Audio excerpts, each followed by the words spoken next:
Opa, e aí pessoal, beleza? Bom, mais um vídeo aqui para nossa sequência de vídeos do Elixir. Bom, estão acabando aqui os assuntos, eu acho que se eu não me engano faltam uns 7 ou uns 8 vídeos para a gente terminar todos os assuntos que o exercismo introduz. E hoje a gente vai falar sobre strings. Strings para mim é um conceito super importante, acho que foi a primeira vez que eu tive contato com um conceito que me deu melhorias de código assim muito boas, né? Na época eu era um programador bem nubinho, vamos dizer assim. E, cara, a gente tem o costume de fazer sempre da maneira mais fácil as coisas, né? Então, eu lembro que o primeiro contato que eu tive com strings foi na leitura de um arquivo. E, cara, isso foi levado assim para outros projetos, para outros programas que eu fiz, né? Depois daquele dia que foi. Não tem por que tu carregar todo o arquivo na memória, né? Você pode fazer um processamento via string e ler pedacinhos, né, daquele arquivo.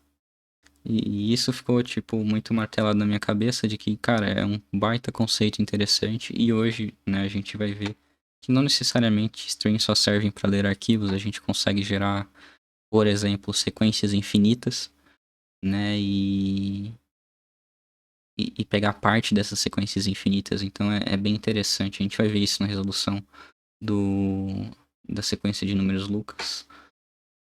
E, bom, vamos lá direto aqui para a introdução do read. Ele diz que todas as funções do módulo enum elas não funcionam, né, de modo lazy. Elas vão performando múltiplas operações nos enumeráveis e cada operação vai gerar um resultado intermediário, né?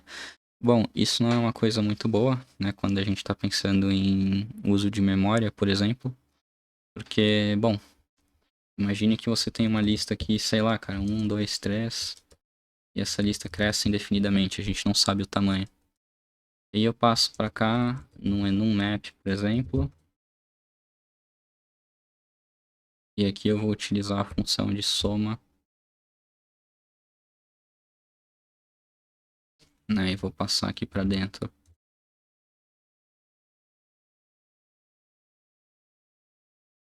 esse cara. Eu sei que isso aqui não é uma sequência, não é uma sintaxe válida, mas bom, eu estou pegando cada elemento dessa lista aqui e passando para a função mais para ela somar 1. O resultado disso aqui vai me dar 2, 3, 4 e indefinidamente. Então, conforme eu vou encadeando operações, eu vou gerando resultados intermediários. E esses resultados intermediários, eles consomem memória, por exemplo, consomem recursos, né? E aqui ele está falando que o módulo string é uma alternativa para a gente trabalhar, né, diante disso, né? Ele oferece as mesmas funções do módulo enum, só que ele não vai gerar esses resultados intermediários, né? Ele vai, no caso, construir uma série de computações que vão ser executadas somente quando a string foi passada para o módulo enum. O que isso significa? Significa que você pode pegar essa lista aqui, por exemplo, indefinida, e aí você passa ela, sei lá, para um string.map, por exemplo. E aqui você tem uma função. Aí depois você passa para um string, sei lá, uma outra função aqui. E diante dessas passagens, nada vai sendo realmente processado, né? Você está montando na realidade um pipeline de transformação da sua coleção. E aí só quando você realmente quiser essa lista transformada de novo, que isso vai ser avaliado, né? Então que as funções vão ser aplicadas, que as transformações em si vão ser aplicadas. Então, acho que você deve pensar em strings como uma forma de você, como eu posso dizer, de você criar um fluxo de dados que na realidade não é o teu dado final, mas sim uma sequência de operações. Eu acho que o jeito interessante de se pensar em strings é que ela encapsula transformações nas suas coleções. Só quando você precisa da coleção transformada que aquilo vai ser avaliado pela tua linguagem, alocado na memória, enfim, né? Mas isso que é interessante, né? E aqui ele está falando pra gente que strings implementam um protocolo enumerable. Isso é super interessante porque tudo que né, o protocolo define, ou seja, as mesmas funções de enum, a gente vai ter no módulo string. Então, bom, era isso que a gente tinha para falar de strings, agora bora para resolução. Né? Nada é tão simples quanto ler as coisas, né? Porque resolver geralmente é complexo.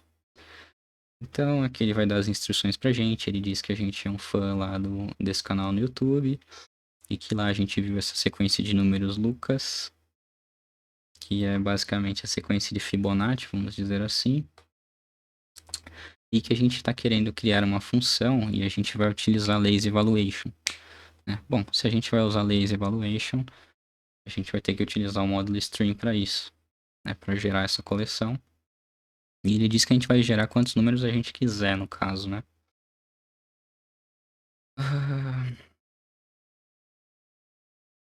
Mas somente o que a gente precisa, ele tá falando. E aí ele fala que a gente decidiu utilizar o módulo string. Então, primeira coisa, a gente vai criar uma função. Essa função recebe um número que é a quantidade de números Lucas, da sequência de Lucas, que a gente vai ter que gerar. Então, bom, vamos aqui para o exercício, né? Eu já vou escrever aqui a especificação.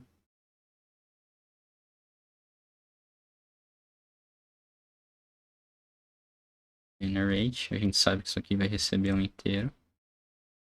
E que no final vai ter que sair um enumerable.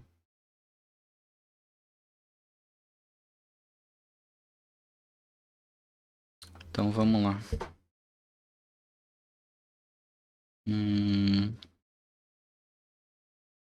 Bom, ele não está dizendo nada aqui por enquanto. Vamos ver o que a gente tem no módulo string. A gente tem pedaço, a gente tem ciclo, a gente tem drop. Mas a gente tem esse cara aqui que é o iterate, vamos ver. Ele emite uma sequência de valores, startando pelo start value. E aí ele vai chamando a função nextFun para gerar a sequência. Bom, é basicamente isso que a gente quer.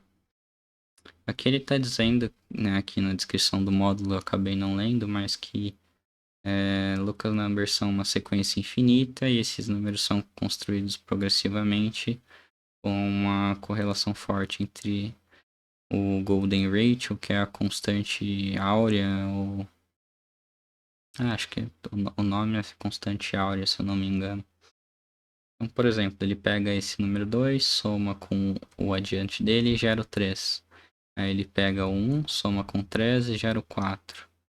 Ele pega o 3, pega o 4, pega o anterior a ele e gera o 7. É basicamente isso que a gente vai fazer.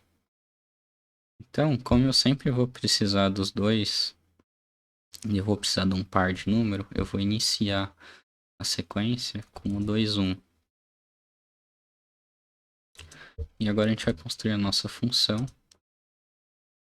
Bom, a nossa função vai receber dois números, né, A, B. Aí aqui eu já estou fazendo o partner matching deles. Vai receber dois números numa lista, que é esse par. E para gerar o próximo, eu tenho A mais B. E eu tenho A mais B mais B. E agora eu vou explicar para vocês o porquê disso. Então, vamos escrever aqui o primeiro caso, que é o 2, 1. Então, ele entrou nessa função 2, 1. Ele vai gerar para a gente A mais B, que é 3. A mais B, que é 3, mais o B, que é 1, gerou 4. Próximos pares da sequência. Entrou 3, 4.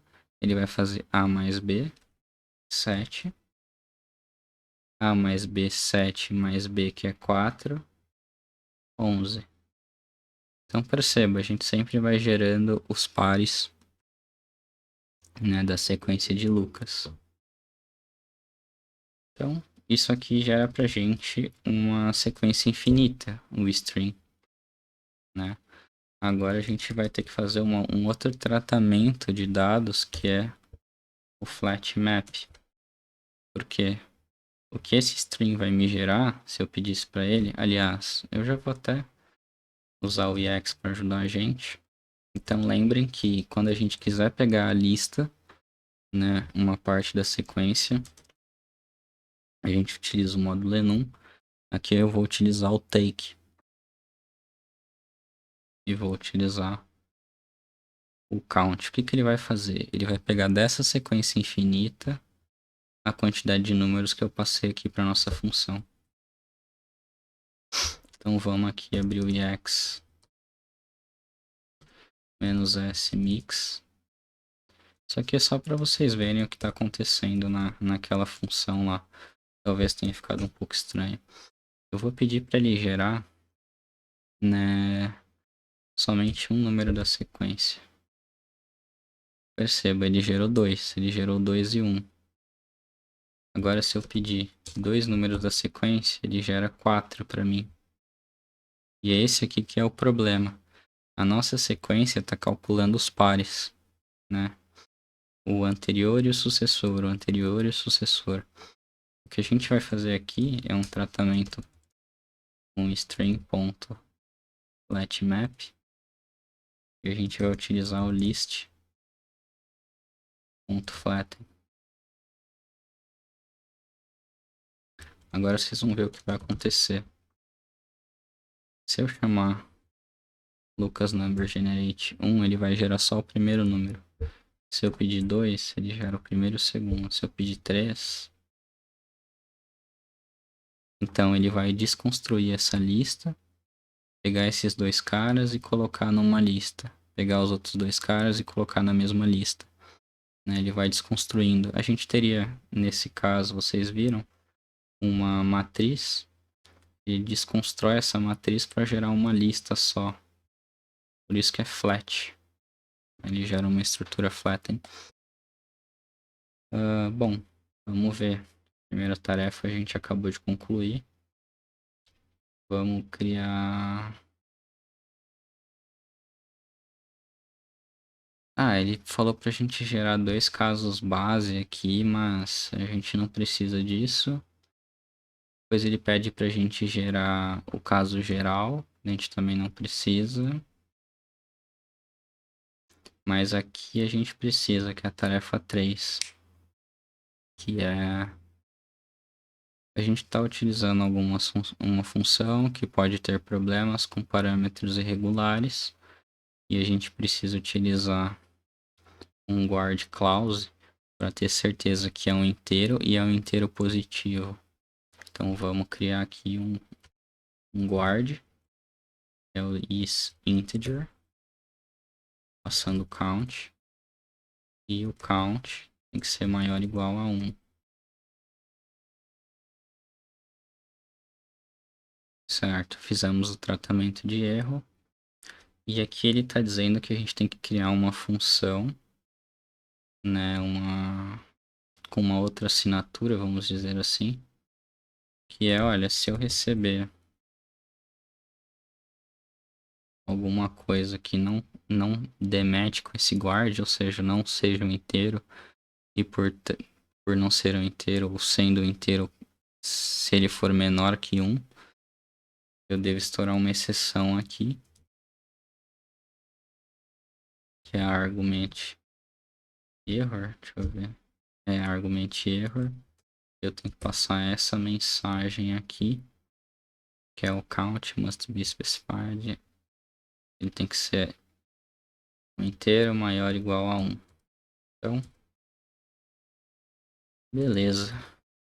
Era a última tarefa, eu vou testar aqui com o mix. E bom, todos os casos de teste passaram. Era basicamente isso que a gente tinha que fazer. Bom, eu acho que não tem muito segredo, né, trabalhar com as streams. Claro, esse aqui foi um caso muito básico, a gente não viu ainda o poder que elas têm aqui no Elixir, né, quando você está tratando com fontes de dado absurdamente grandes. Né? E eu acho que é muito mais fácil você ver esse tipo de coisa sendo efetiva em linguagens como, por exemplo, o Java ou C Sharp. Lá no Java, a implementação de strings e a implementação de collections, eles utilizam um conceito que é o Fluid Interface, que é muito parecido com esses pipes que a gente pode utilizar aqui no Elixir. Então, a construção de código fica extremamente limpa, fica extremamente semântica. Eu acho muito bom o jeito que essas coisas são implementadas lá no Java e no C Sharp. E é muito mais fácil você verificar que o teu código tem ganhos significativos de performance quando você utiliza esses recursos de string lá. Então, bom, se você vem dessas linguagens, ou até se você não vem, eu recomendo que você pesquise, porque é muito mais fácil você achar material te explicando string nessas linguagens, e é muito mais fácil você ver também o ganho de utilizar o string nessas linguagens. E aí você vem pro Elixir já sabendo o que é o conceito, com um pouquinho mais de entendimento, né? Vem com um conceito um pouco mais refinado. Então, bom, pessoal, é isso. Foi um exercício simples, um tópico não tão complexo, né, nesse caso. E a gente se vê numa próxima implementação. Até mais.